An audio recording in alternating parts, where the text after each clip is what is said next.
Hello and welcome back to Bookmark Chronicles. Today I'm here to talk about disappointing endings, specifically for series. And I think all of these are trilogies where I just really did not enjoy the last book. For all of these, the first book I rated either 5 or 4 stars and really enjoyed. The middle book will vary for each series, but then the final book all across the board was just a straight disappointment to me.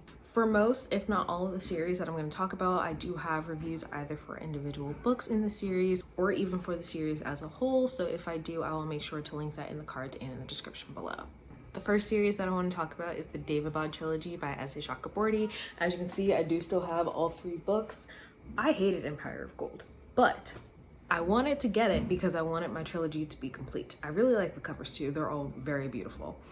So City of Brass was a 5-star read for me. I really enjoyed it. For the first book, I was very impressed by the world building. I really loved getting immersed in Daevabad and learning about this magical city at the same time as our main character, Nari.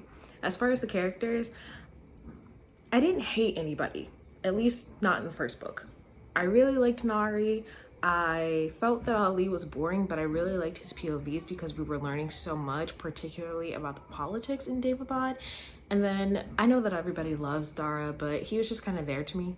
I didn't have any strong feelings about him. But by the time I finished reading City of Brass, I was so excited to continue the series and I was like, this is gonna be great. I can't wait to see what happens. Book 2, Kingdom of Copper, I really enjoyed for the most part. It was going pretty well from the beginning, and then the ending is the only reason that I rated it a 4-star instead of a 5-star. The ending just didn't really make a lot of sense to me. I was confused. I was like, wait, why is this happening? How did we get here? But I was still interested enough to keep going. And then for Empire of Gold, I was expecting that all of my questions would be answered, and they sort of were. However, first of all, that book did not need to be damn near 800 pages. It just didn't. It truly didn't. And then we spent so much time away from the action, I guess. I don't know, it just felt really drawn out, and then at this point I was kind of annoyed with all of the characters and it just was not as exciting as I had hoped for it to be. I also didn't love there was also a particular element of it that I did not love, particularly in regards to some of the characters and the way that their friendship was going. And if you read it, you know what I'm talking about, but I'm keeping it vague because I don't want to spoil it for anybody. But yeah, it just wasn't what I expected. I will be reading River of Silver, I think it's called, the short story collection that came out recently. I have the audiobook on Scribd, so hopefully I can get to that soon. But Empire of Gold was just not as good as I expected it to be. And I'm probably in the minority on that. I feel like a lot of people really enjoyed the ending, so that's just me. I do have reviews of each book individually, so I will have those linked for you. If you can hear children outside, just ignore it. I feel like this happens to me at least once a week. The next series that I want to talk about is Arc of a Scythe by Neil Shusterman. I only have the first book in this trilogy. It's up there somewhere. I may collect the others. Here's the thing. I loved Scythe. I thought it would be a 5-star prediction because I had heard so many great things about it, but then when I was prepping to read it, I was like, oh, I don't know, this might be good, it might not. It's YA. I'm really iffy on YA, but I was so pleasantly surprised. I didn't necessarily love the characters in this one, but I really enjoyed the world and the plot twist. I'm a sucker for a good plot twist, and so Neil Shusterman really delivered on that aspect. For book 2, it was just as exciting as the first one. I think I gave it the exact same rating. The ending was absolutely ridiculous. Did not see it coming at all, and I was so excited to continue the series and get to the 3rd one. And then I got to the 3rd one, and I think Robin and Dasha enjoyed this one a little bit more than I did. However, I felt like it was incredibly drawn out. It was so slow, and it was nice to see different parts of this world. However, all the time that it took to do all of that, I didn't need. I think that's my issue for all of these. A lot of it was drawn out. Yeah, that seems to be the theme here. Especially if the first book to me is like very well paced and I'm never bored. If the last book is the complete opposite of that, it's just like immediately downhill. Like I'm immediately not going to enjoy it as much. So while I loved Scythe and Thunderhead, The Toll, There were a few characters that I ended up enjoying by the end, but for the most part, I really didn't like that many people in that series, to be totally honest, which isn't great. And then the very end of the final book, I was kind of just like, I could have done without that. I ain't need it.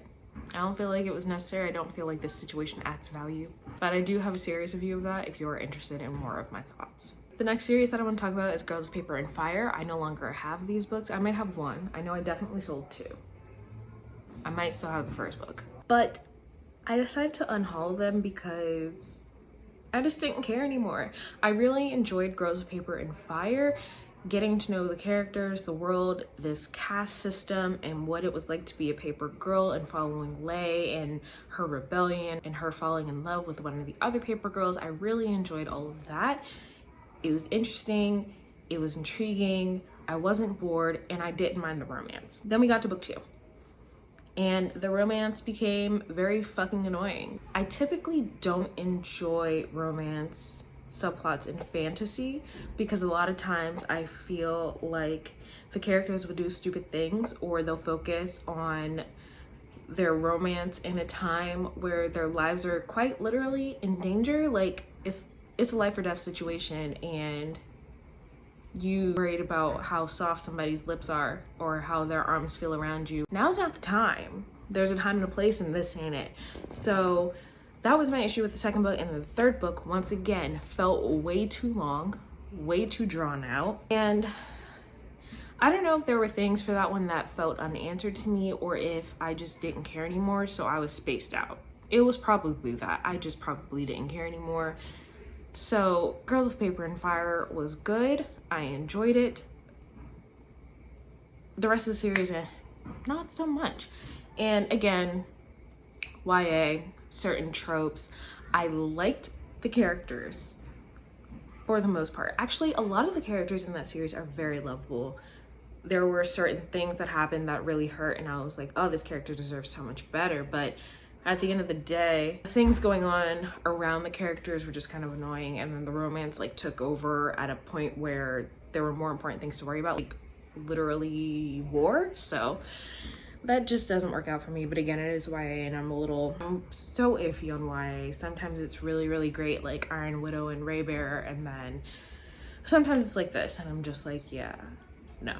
There were also certain situations where characters just like made shitty decisions. And I've said this so many times on my channel, I'm gonna keep saying it, being young and being unintelligent are not synonymous.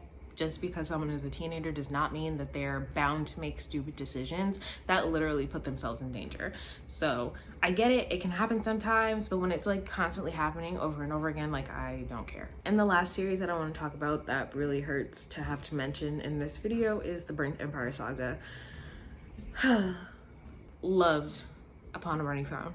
Loved it. Will forever love it. Will constantly recommend it. Will probably reread it sometime soon. I loved it so much. It was so interesting, and there was so much drama, and this world is so unique and weird, and I don't know. I just loved it. Not enough elephants though, according to a review on Goodreads, so you know. It's not perfect, but I loved Upon a Burning Throne. It was one of my favorites of 2021. I could totally understand why some people wouldn't like that first book. There's a lot of perspectives, there's a lot happening. It is pretty thick, but I enjoyed it. I could also see if someone really enjoyed Upon a Burning Throne and didn't enjoy A Dark Queen Rises as much. It's a parallel timeline to the first book, so we're not really following all those characters that we've grown to love, and for some people, they just may not care about this other person that we are following. So I can totally see that. I still enjoyed it, although there was one character that I didn't like, and I didn't think it was necessary for us to spend as much time with that character as we did. So for that reason, I gave it a little bit of a lower rating, but I still rated it very highly. And then the third book. So this series apparently was supposed to be much longer than it is. It's a trilogy, and it was supposedly meant to be about 9 books or so, which, cool. I really enjoyed the first one, so if it actually had been those 9 books, I probably would have kept going and read all of them.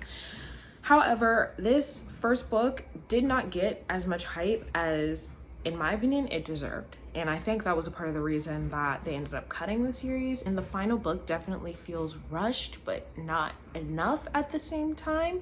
I think in the final book, we are being introduced and getting a little bit more insight onto certain characters that were very briefly mentioned or just sort of coming into the story in books 1 and 2. And so the author was trying to give us more time with those characters and sort of flesh them out, while at the same time having to build up to the really big thing that we all know is coming. However, for me, it felt like getting to that big thing took way too long. And then it was kind of over like that, and there were some details of the ending that I wish had been explored a little more. Even if it had just been a prologue, I think I really would have liked that. And I read an e-arc of the final book, The Blind King's Wrath, so if there is a prologue, I could maybe just be unaware of it at the moment. Overall, it was not an enjoyable reading experience for that final book, because there were some characters that I kind of didn't care about, but I understood why they were there and why we were spending time with them. But there's this huge thing that has been building since book 1, and we didn't really get to that until like 80% in the book. So unfortunately, I did not love that, and I unhauled my copy of A Dark Queen Rises, and I canceled my pre-order for The Blind King's Wrath. So even though I felt that all of these trilogies had disappointing endings, I will still recommend and rave about the first books, at least in all of them, no matter what.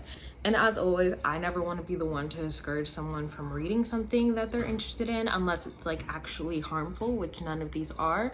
So if any of these sound interesting to you and you're either interested in reading the first book, or you've already read the first book, enjoyed it, and want to continue, absolutely do. And I'd love to chat with you all about it, see if you felt the same way that I did, or if you have a different perspective. I tend to have unpopular opinions, so maybe I'm the only one that feels that way about all of these. But let me know if you have read any of these or if they are on your TBR. Otherwise, that's all I have for you today, and I'll see you in the next video.